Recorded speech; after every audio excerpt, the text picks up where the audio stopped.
Welcome to Sinners and Saints, the show that doesn't just tell stories of saints, but reminds you that redemption sometimes comes too late.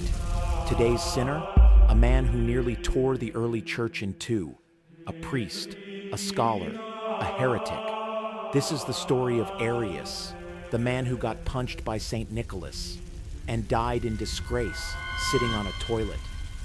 Arius wasn't evil, not at first. He was educated, charismatic, a gifted preacher. But what made him dangerous was that he was persuasive. In the 4th century, while Christianity was still defining itself, Arius stood up and said something shocking. Jesus isn't equal to God. He was created, not eternal, not divine like the Father. This wasn't a small opinion. It was an explosion. If Jesus wasn't fully God, then salvation didn't work the way the church taught. The entire gospel began to unravel. Arius had followers. They called themselves Arians, and their numbers grew fast. It all came to a head in the year 325, the Council of Nicaea. Over 300 bishops gathered to settle this dangerous debate once and for all, and among them was St. Nicholas. Yes, that Nicholas.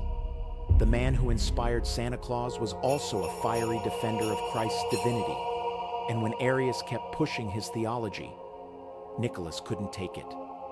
According to legend, he walked across the room and punched Arius in the face. The council was stunned. Nicholas was arrested. But Arius? His teachings were condemned.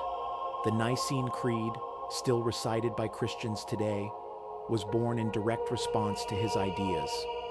Begotten, not made, being of one substance with the Father.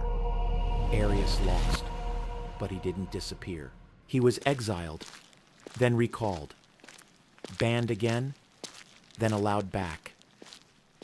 Arius spent the rest of his life trying to claw his way back into church leadership.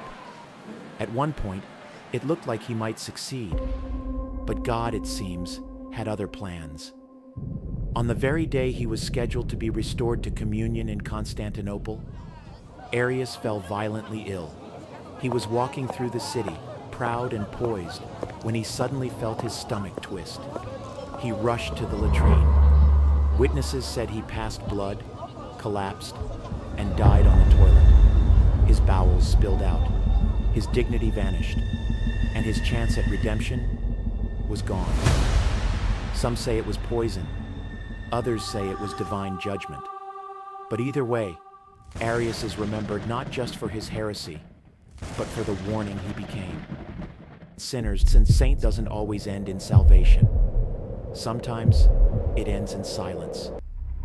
Next week, we examine a far more tragic figure, Pontius Pilate, the Roman governor who washed his hands of Jesus, but never washed the guilt from his soul.